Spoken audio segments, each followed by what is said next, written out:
What's up there, peeps? How's everybody doing? Now, I wanted to touch briefly on a subject that I just found fascinating. That it came up when my buddy was talking about how Humboldt County had made hemp illegal on a 5-0 vote from, I believe, the city council on whether to make hemp illegal to grow on an industrial scale. The reason given was because the marijuana farmers, the cannabis farmers, were concerned about cross pollinations with their crops. And my buddy sent me a message saying he hopes that Washington and Colorado follow suit.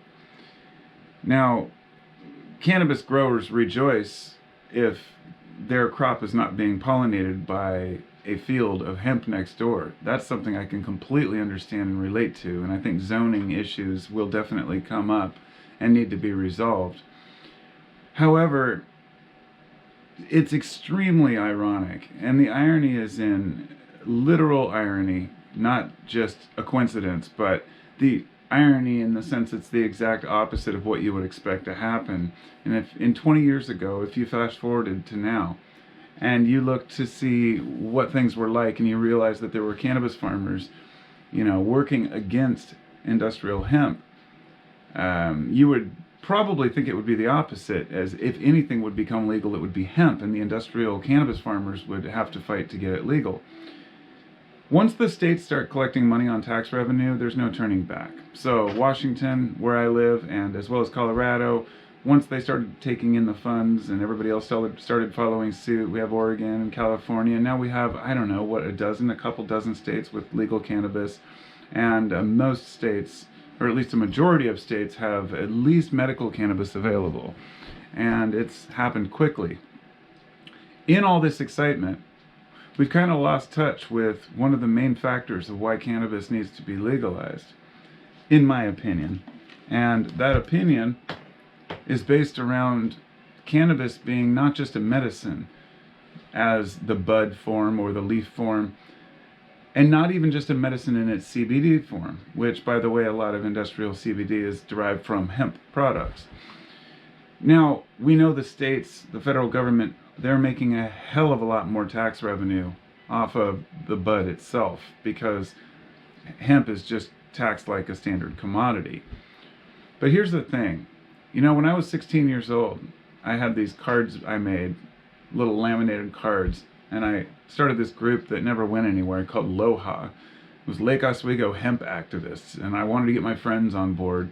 And I was trying to teach and inspire people, back in the early 90s, back when hemp was well known, but nobody was really talking about CBD or any of the research on hemp. And I was saying it could replace trees, you can make lumber from it, you can do all these things.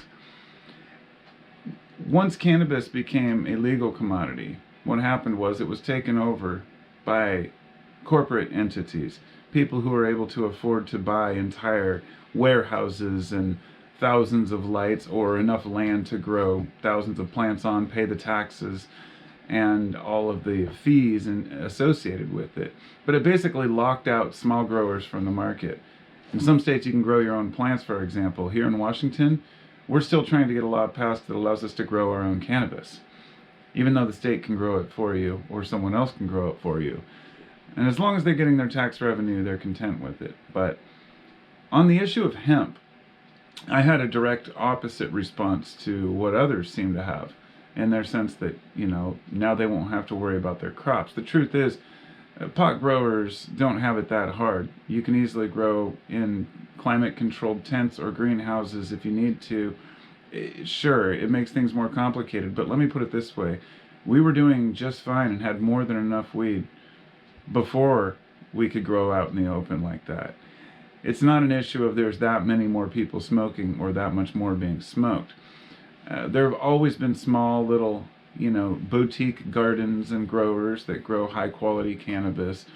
And there's always the knowledge that in business, sometimes you just have to put a little more money into it in order to make your millions. And when it comes to cannabis growing, I see that as no different.